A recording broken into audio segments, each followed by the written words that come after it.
Hello, my dear students. Today we are continuing our second chapter. Hope you have written the word meanings.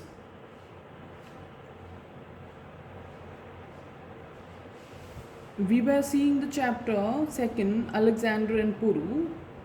Alexander wished to conquer India after conquering Iran and Afghanistan. Now we'll continue. Page number 11. It was extremely rich and prosperous. It यहाँ पे India के लिए है. जब Alexander की इच्छा हुई India पर अपना कब्जा जमाने की, तो तब कहा जा रहा है कि it was extremely rich and prosperous. क्यों इच्छा हुई उसकी? क्योंकि इंडिया उस वक्त बहुत ही धनी और समृद्ध देश था.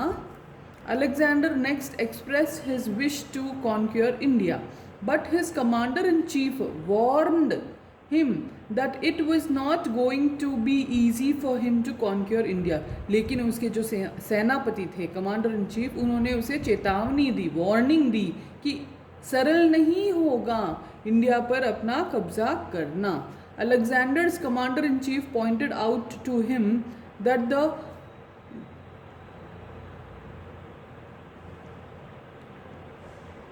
Ganarajas in India were governed by the people themselves.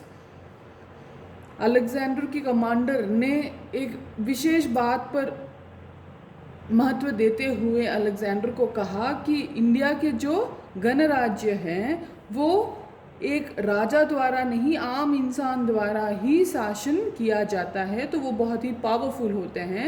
The people were highly self respecting. वहाँ के लोग बहुत ही आत्मस्वाभिमानी हैं.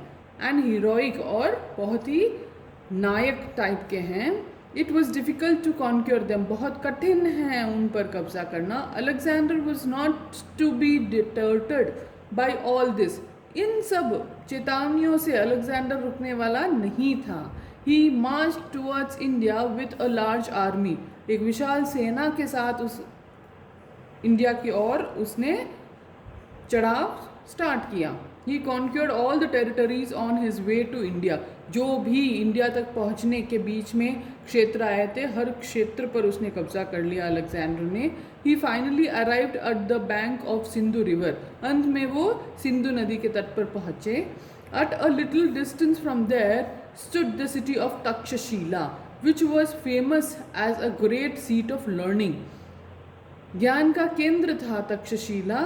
तो सबसे पहले वो सिंधु नदी के पास जब पहुँचे, सबसे पहला पॉइंट उनके पास तक्षशिला ही था जिन पर उन्हें कब्जा करना था, अलेक्जेंडर को कब्जा करना था. Takshashila was the gateway to India. India में प्रवेश करने के लिए तक्षशिला द्वारा ही उनको अंदर आना था. Alexander pitched his camp here and sent a message to the states lying beyond the Sindhu river to surrender to him. तो वहाँ पे तक सिंधु नदी के तट पर अपना तंबू गाड़ के उन्होंने आसपास के सारे क्षेत्रों पर एक मैसेज, एक संदेश भेजा. जो भी आसपास के क्षेत्र थे, आसपास के राजा थे, उनके लिए एक संदेश अलेक्जेंडर ने भेजा. King Ambhi, the king of Takshashila, surrendered himself to Alexander. जैसे ही अलेक्जेंडर का संदेश मिला तक्षशिला के राजा किंग एम्बी को, तो तुरंत ही किंग एम्बी ने आत्मसमर्पण कर दिया अलेक्जेंडर के चरणों में. King Puru ruled over the region around the Jhelum and Chenab reverse. Jhelum और चेनाब रिवर्स के आसपास के क्षेत्रों में राजा पुरु, किंग पुरु ने शासन कर रहे थे. Alexander's messenger arrived in the court of king Puru. Next जब मैसेज गया था अलेक्जेंडर का किंग पुरु के दरबार में, हिज मैसेज वॉज क्लियर. और इस तरह से था अलेक्जेंडर का मैसेज, जो आगे मैं पढ़ रही हूँ. If king Puru accepted defeat and surrendered himself, he would be treated with all due honour. If he refused to do so, he would have to face war.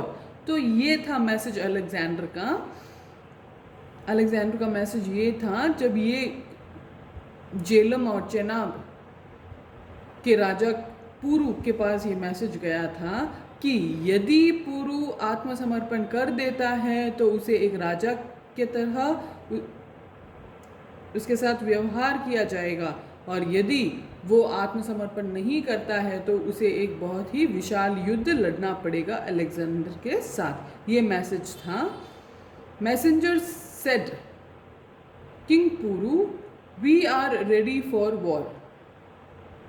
तो राजा पुरु ने कहा मैसेंजर को, we are ready for war, हम युद्ध के लिए तैयार हैं, हमें आत्मसमर्पण नहीं करना है। King of Kekayas said the messenger, remember the emperors are never defeated. तो आगे के क्षेत्र में जहाँ केकया नामक क्षेत्र था, वहाँ के राजा ने कहा मैसेंजर को अपना संदेश दे के भेजा कि याद रखना, कभी भी सम्राट जो होते हैं वो हारा नहीं करते। In the end they always win, अंत में तो उनकी विजय अवश्य होती ही है। You are taking up a great challenge, और फिर वो चेतावनी देता है मैसेंजर को, केकया किंग, कि तुम एक बहुत ही बड़ा चैलेंज उठा रहे हो, तुम्हारे लिए ये सब कुछ बहुत ही डिफिकल्ट होगा।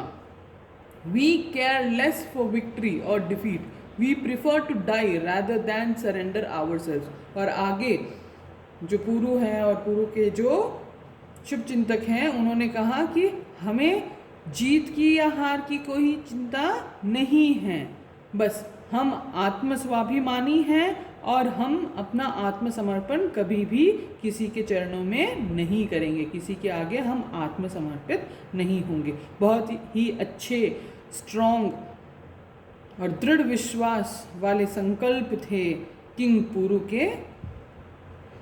यहाँ पे हम अपना आज का एक्सप्लेनेशन स्टॉप करते हैं। नेक्स्ट क्लास में we will continue the lesson 2। Today's work will be, I've given the 2 attachment, few word meanings, and from page number 13 you will be writing exercise A and exercise B. Exercise A and exercise B in your notebooks neatly. Well students, I'm continuously checking your work and I am telling you, beta, be careful. Take a proper pic of your work and submit your work as soon as possible. Until then, bye my lovely dear students.